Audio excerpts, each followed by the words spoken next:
What do you feel the toughest thing to counteract so far through the first 3 games of the series, given what Celtics are doing? I think unforced turnovers probably hurt us in all 3 games. Uncharacteristically just giving them the ball and they've run out on us. I think that would be the number one thing. It's been the challenge in getting Kevin Durant. Obviously, he's a focal point of their defense, but we've seen him overcome it before with quality defenses. What's been the struggle from your perspective so far? Yeah, I think it's a bit of everything. Clearly they're loading up on him, sending bodies to him, being physical with him.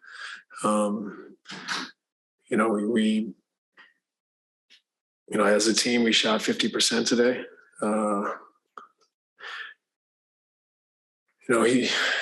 I think it's the unforced turnovers. I don't think Kevin has to go off. We shot a good percentage. We moved the ball. It's just the ones that we just gave up.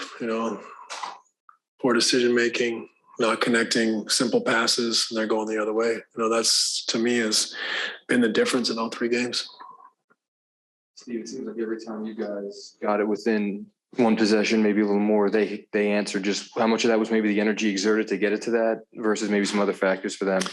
We do have we are small and have a hard time getting the ball. I don't think our help was great enough tonight. They drove us. I think that's been the second thing is that they've driven us. In the last 3 games, we haven't been able to contain the basketball. What with Blake in the third quarter? Just what made you do that, and what did you think of what he gave you?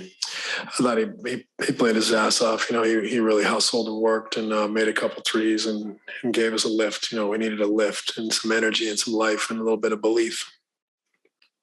Coach, Kevin played 46 minutes and only took 11 shots. Just what went into, or did you see something from Boston that led to that few field goals, or was that kind of the plan to not use him from a shooting perspective as much?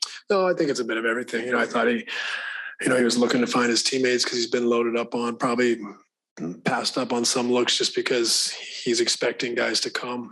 But I thought he, tried to play the right way and. We just obviously struggled a little bit connecting passes tonight. And, when you lose a game by 6, 8, 10 points, when you're giving them the ball and they're running out and laying it in, it's tough to overcome. So, a lot of tough possessions where we just uncharacteristically gave it up and they're going the other way. It's been a theme. And following up, NBA history says no team has come back from down 3-0. Just what's the message to your guys now facing this test that no one else has completed?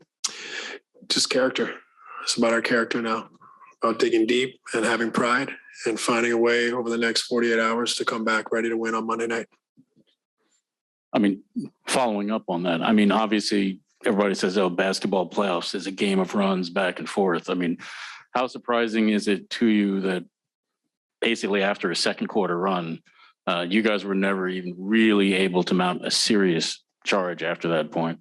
That was disappointing. Obviously, we didn't play a good game. Like I said, 18 turnovers, gave up 13 offensive rebounds, gave up 25 fast break points. Now a lot of those are on turnovers, but those are points of emphasis for us, and we've lost on all 3 of those. Steve, what do you think the byproduct of the unforced turnovers are? Is it just overthinking? A little bit, yeah, I think so. You give the Celtics credit; they have a great defense. I think it's made us second guess certain plays. We're not as decisive with the ball, and so we're not playing our best basketball. We're not being forceful with our actions, having that belief. We're second guessing a little bit, and so we're throwing a lot of passes that are second thoughts. And they're too good a team to do that. Steve, looking ahead to Game 4, what do you think you have to do to get Kevin and Kyrie going again? Yeah, I think there's, when we play with pace, I think we create a lot of opportunities. When we get bogged down, it's going to be tougher. They're going to load up on them. They're bigger at every position, really. So us trying to find space is much more possible when we play with pace. We play in transition.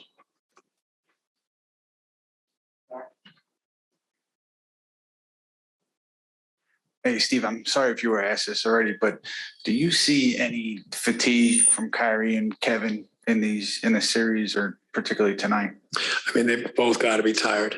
I mean, Kyrie's fasting, and Kevin's had to play 40 plus minutes for 5-6 weeks after missing 6-7 weeks. You know, we need him to play 40 minutes, or we wouldn't be in the playoffs, or at least we'd be in 10th in the play-in. So I'm sure that's taken a big toll on Kevin. He's carried a huge burden for us for weeks on end. You know, Kyrie as well, since he's been playing home and on the road, and fasting is, you know, I think it can't be easy.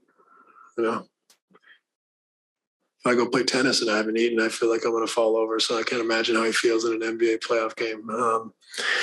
So I you know, commend how hard he plays, considering, and how much minutes they both had to endure for us just to be in this position with all the injuries we've had this year, and you know, all the interruptions. So I feel for him. You know, I feel for those guys.